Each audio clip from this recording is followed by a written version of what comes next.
The outrageous decision by the ICC prosecutor, Karim Khan, to seek arrest warrants against the democratically elected leaders of Israel is a moral outrage of historic proportions.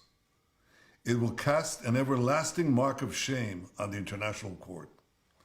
Israel is waging a just war against Hamas, a genocidal terrorist organization that perpetrated the worst attack on the Jewish people since the Holocaust. Hamas massacred 1,200 Jews, raped Jewish women, burned Jewish babies, took hundreds hostage. Now, in the face of these horrors, Mr. Khan creates a twisted and false moral equivalence between the leaders of Israel and the henchmen of Hamas. This is like creating a moral equivalence after September 11th between President Bush and Osama bin Laden, or during World War II between FDR and Hitler. What a travesty of justice, what a disgrace.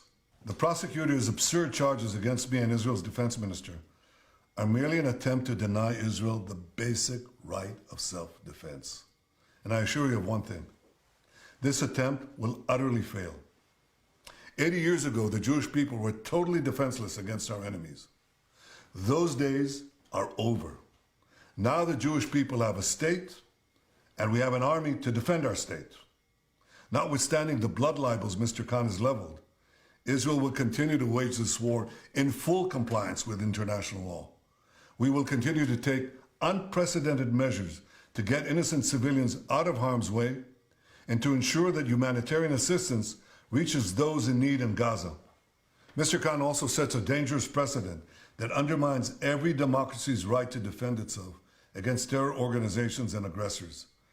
The ICC has no jurisdiction over Israel, and Mr. Khan's actions will not stop us from waging our just war against Hamas. But Mr. Khan's abuse of this authority will turn the ICC into nothing more than a farce. He's doing something else. He is callously pouring gasoline on the fires of anti-Semitism that are raging across the world. Through this incendiary decision, Mr. Khan takes his place among the great anti-Semites in modern times.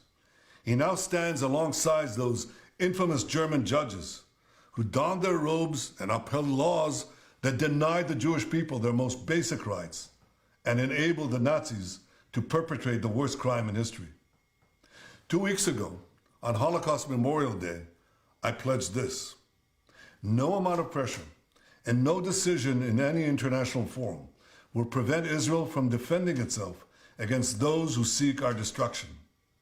To all the enemies of Israel, including their collaborators in The Hague, I renew that pledge today. Israel will wage our war against Hamas until that war is won, because never again is now.